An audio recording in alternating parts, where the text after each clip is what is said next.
Good morning. ഇത് Sunday രാവിലെയാണ്. Sunday കാര്യമായ കാര്യങ്ങളൊന്നും ഇല്ലാത്തത് കൊണ്ട് തന്നെ കുറച്ച് താമസിച്ചാണ് എഴുന്നേറ്റത്. രാത്രി ഞാൻ കടലയും വെള്ളത്തിട്ടിട്ടുണ്ടായിരുന്നു. ഇഡലിയോ ദോശയോ എല്ലാം ഉണ്ടാക്കാമെന്ന് വിചാരിച്ചിട്ട് അരി ഉഴുന്നും കൂടെ അരച്ചും വെച്ചിട്ടുണ്ടായിരുന്നു.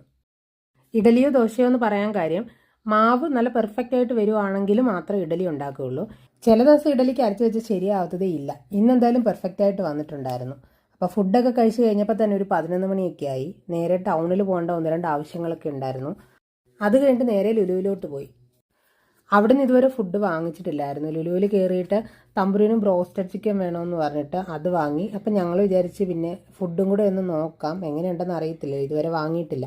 അപ്പോൾ അതുകൂടെ ഒന്ന് ട്രൈ ചെയ്ത് നോക്കി. വലിയ കുഴപ്പമില്ലായിരുന്നു. ഞങ്ങൾ രണ്ടുപേരും ഓരോ റാവുത്തർ ബിരിയാണിയും മലബാർ ബിരിയാണിയും വാങ്ങിച്ചു. ഫുഡൊക്കെ കഴിച്ച് കഴിഞ്ഞപ്പോഴേ സമാധാനമായിട്ട് ഇരിക്കാൻ പറ്റിയ ഏതെങ്കിലും സ്ഥലത്തോട്ട് പോകാമെന്ന് ഏട്ടൻ പറഞ്ഞ് നേരെ വിനീത് ശ്രീനിവാസൻ പറഞ്ഞതിൻ്റെ കൂട്ട് പല്ലാവൂർ, പല്ലശന, കൊടുവായൂർ ആ സൈഡ് പിടിച്ചു. എത്തിയപ്പോൾ നല്ല മഴക്കോളുണ്ടായിരുന്നു. സമാധാനമായിട്ട് ഇരിക്കാൻ പറ്റുമെന്ന് അറിയത്തില്ലായിരുന്നു. പക്ഷേ മഴ പെയ്തില്ല. ഞങ്ങൾ കുറേ സമയം അവിടെ ഇരുന്നു. തിരിച്ച് ഞങ്ങൾ നാട്ടിലോട്ട് പോകുമ്പോൾ ഞാൻ ഏറ്റവും കൂടുതൽ പാലക്കാട് മിസ് ചെയ്യുന്നത് ഈ ഭംഗി തന്നെയായിരിക്കും. എനിക്ക് ഏറ്റവും ഇഷ്ടമാണ് ഈ പാടവും ഈ തെങ്ങുംതോപ്പും ഒക്കെയുള്ള സംഭവങ്ങൾ. തിരിച്ച് പിന്നെ ഞങ്ങളെ വീട്ടിലെത്തി കഴിഞ്ഞിട്ട് ചിക്കൻ വാങ്ങിക്കാൻ പോകണമായിരുന്നു. അപ്പോൾ പോയ വഴിക്ക് ഒരു ചായയും കുടിച്ചു, ചിക്കൻ കാളനും വാങ്ങിച്ചു, കഴിച്ചിട്ട് നേരെ ചിക്കനും വാങ്ങിച്ച് വീട്ടിലേക്ക് പോരുന്നു.